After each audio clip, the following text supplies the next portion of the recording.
Iki sok anu tok. Iki ke depan ki anu kowe bakal menghadapi masalah yang besar. Weh, apa kuwi? Ya wis pokoknya besar sekali.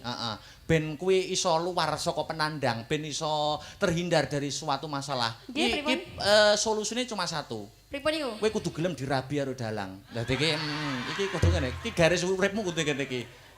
Ya. Kok kaya dukun ae.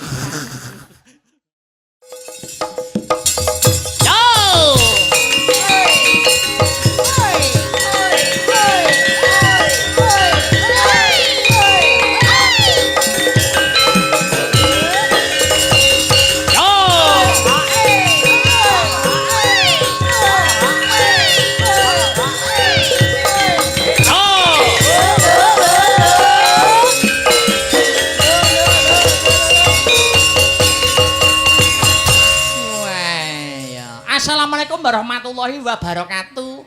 Waalaikumsalam Mas Dalang. Wilujeng dalu Mbak Yovika. Inggih, wilujeng dalu Mas. Alhamdulillah dereng ngantuk to? Alhamdulillah dereng menika tesik Padang. Padang Jinggelang. Wingi tak delok ning Blitar kok wis ning rekamane kok wis gara-gara teklak-tekluk merem-merem ae wis. Boten nikop anu donga Mas. Donga. Ndonga karo teklak-tekluk. Ini sowan ana ing ya kuwi dusune Jatisari. Nggih. Dusune Jatisari, desane Punggur. Nah, kecamatane Lengkong. Kabupatene Nganjuk. Alhamdulillah. Salam-salam dulu wong ayu. Ngaturaken sugeng dalu Bapak Ibu. Assalamualaikum warahmatullahi wabarakatuh. Waalaikumsalam warahmatullahi wabarakatuh. Nggih, nderek dedonga nggih, Mas. Kanggo dusun Jatisari. Jatisari. Mugi-mugi dadosa desa ingkang ayem, tentrem, janjem purmanem. Amin. Rezekine ora lokak kepara malah kebak, ora roboh malah bakoh, ora wutah malah wutuh. Nggih. Amin. Amin. Aja kami serontol. Nggih, ngapunten. Iya. Nggih, kalih anu Mas. Apa kuwi? Kagem nderek dedonga kagem masyarakat Desa Jatipunggur menika. Mugi-mugi pinaringan rezeki ingkang kathah, berkah melimpah turah-turah, bisa kanggo sekolah, kanggo bisa tuku omah lan besuke muga-muga bisa munggah kaji wonten Mekah lan Madinah. Amin. Amin Allahumma. Amin. Luar biasa. Dusune Jatisari. Dusune Jatisari. Nek desane ibu kepala desa itu Jatipunggur. Oke. Yang nyerahkan wayang tadi sore. Wong mau sampean tak kon ngoncekino iso ora? Insyaallah saged Mas. Aja ning dusune, nek iso sak desane pisan. Jatipunggur desane. Jatipunggur nggih Mas. Kuwi umpama mbok oncekino per huruf utawa per suku kata. Jatipunggur menika kan terdiri dari 4 suku kata. 4 suku kata. Jatipunggur. Kuwi umpama takon ngartene iso ora? Insyaallah Mas. Tenan lho ya. Nggih. Aja bleset lho ya. Insyaallah mboten. Alhamdulillah. Suku pertama Nduk, Ja menika jalin silaturahmi antar warganipun. Jalin silaturahmi antar warganipun. Lupakan perbedaan, utamakan kebersamaan. Persatuan dan kesatuan. Kuwi ja, Nduk. Upama ja wis nyambung ti. Ti menika tingkatkan persatuan dan kesatuan, Mas. Maknane tingkatkan persatuan dan kesatuan? Maknanipun menika. Para warga Desa Jatipunggur menika tansah guyub rukun. Guyub rukun. Bedaning agama ora dadi gendro. Bedaning agama ora dadi gendro. Bedaning panemu ora dadi padu. Bedaning panemu ora dadi padu. Bedaning pilihan ora gontok-gontokan. Witi. Berarti terus punyusul. Iki nek kon nyinau seminggu lho Mas. Sewengi. Pu menika puji syukur kunjuk dateng Gusti Allah kang murbeng dumadi. Tansah ditindakaken dateng dening masyarakat Jatipunggur.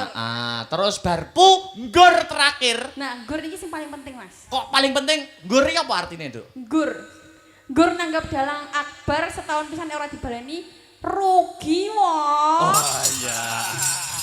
Rugi ya? Nggih rugi napa nggih ngoten apa, Bu? Nggih. Tahun ngajeng dibaleni mulai nggih, Bu. Mengke nek enten ping 7, ping 10 bonus dalange, Bu. Dalange tinggal mriki mengke. Nek ping 10 iki tak anu no, iki sumpahku no. Nggih pripun? Khusus warga masyarakat Jatisari lho ya. Nggih. Dusun-dusun Jatisari sok tak gratisi. Wayangan 1 kali, nek wis genep nanggap ping 100. Ping 100 sudah nih ya. Suwene. Wis buyut luar biasa. Iki mau banyak permintaan. Neng aku kepengin Mbak Yovika nembang sendiri dulu. Kula. Ayo no. Nganggo bawa ya wong ayu. Kula. Ayo no. Pelok barang. Samu barange. Ayo. Wah luar biasa. Napa Mas? Pelok barangin napa? Iso dadi ati engko tibake kelinci ucul ya iso. Dangdute engko kelinci ucul. Oh di medel ngoten. Medel kok medel. Nggih, lho. Heeh. Jajal, karben sumaramu pamerno warga masyarakat Jatisari. Sumerambahe warga desa Jatipunggur. Jenengan pun ping pinten Mas mriki Mas? Sak jek jumblek ya lagi pisan iki, Nduk. Oh, nembe pisan iki. Lagi pisan iki. Bawa. Yuk.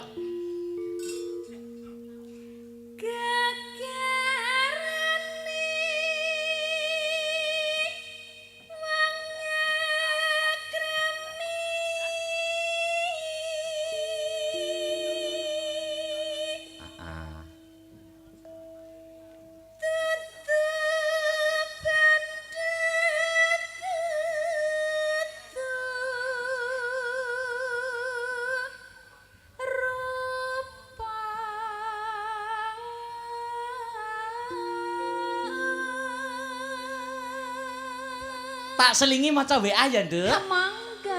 Sugeng dalu Mas Akbar, kula Bapak Oka Wibowo saking Atlantis Amsterdam, Belanda. Oh iya. Menika wonten arek wes alaku Kartanyana medha janji. Ayo, nyuwun swantenipun Mbak Yovika sareng-sareng duet kalian Mbak Birgita. Ayo, menika kagem sutresna dalang Mas Akbar. Kula ngaturaken sugeng hamirsani wonten tali asih lestarirah budayaku matur nuwun. Pak Oka Wibawa Belanda. Nggih. Ayo, engko dipinangkani. Ayo, Yuk.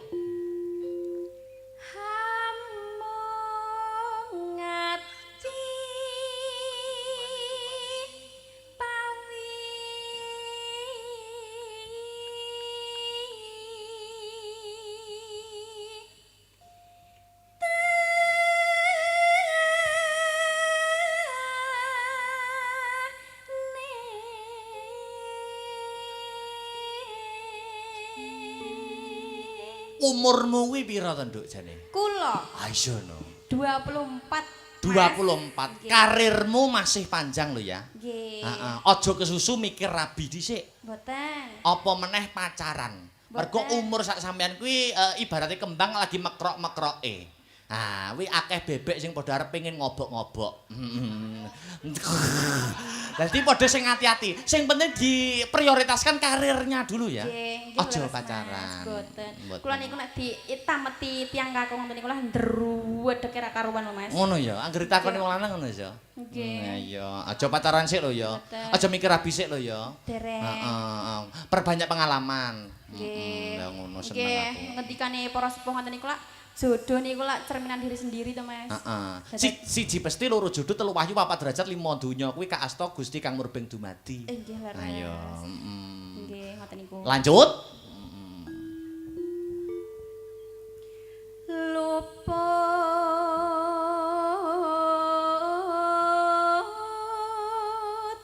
pisan kena pisan.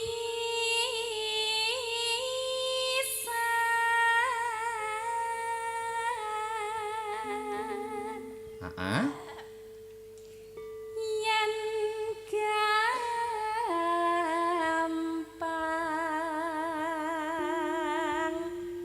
luweh gampang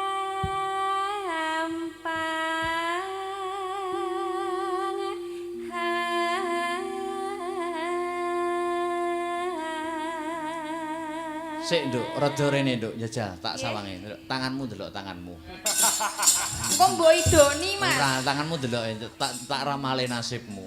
Pripun? Sik, nek anu nek bener-benerno nek kleru-klerokno ya. Ya. Omahmu madhep ngidul to ki? Betul. Betul. Iki ngarepe omahmu enek wit nangka. Nggih. Betul. Iki sok anu tok. Iki ke depan iki anu kowe bakal menghadapi masalah yang besar. Weh, apa kuwi? Ya wis pokoke besar sekali. Heeh. Ben kowe iso luar saka penandang, ben iso terhindar dari suatu masalah. Iki solusine cuma satu. Pripun iku? Kowe kudu gelem dirabi karo dalang. Dadi iki kudu ngene. Iki garis uripmu kudu ngene iki. Ya. Kok kaya dukun ae. Kok tak trawangi siji kabeh kok. Kamu kok dalang iki biasanya bojone akeh lho, Mas. Itu kan cuma image. Tapi tergantung dalangnya atau personalnya masing-masing. Apa ngerti to? Warga masyarakat Jatisari. Apa tahu krungu kabar mbok ana dalang Akbar kuwi nakal karo wong wedok apa tahu krungu? Nate mboten, Bu. Pak. Nate kalau, Mas. Ya bener nek ngono. Lanjut? Yen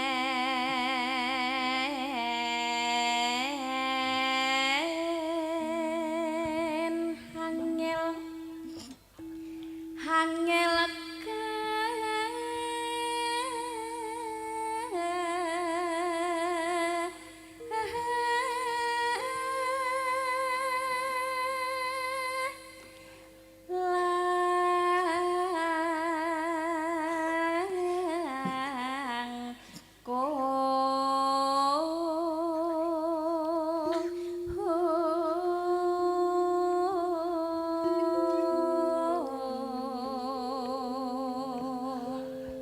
Terakhir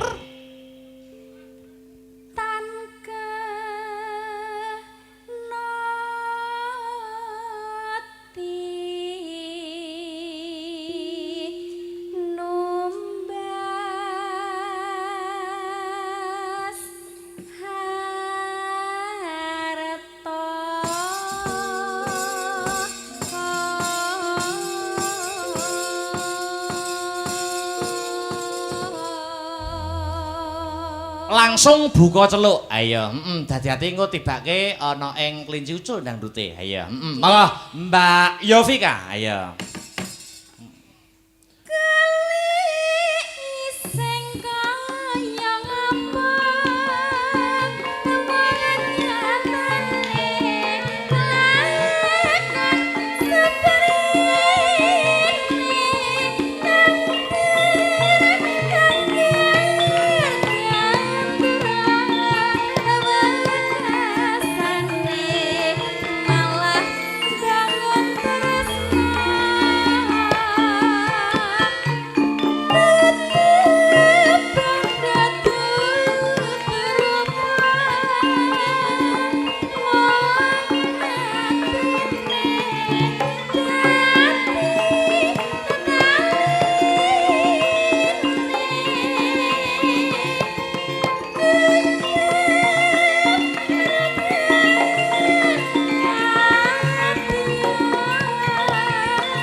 Bacotke, Nduk. Yuk.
Yuk ditelaske pisan Mbak Yovika. Heeh, yo.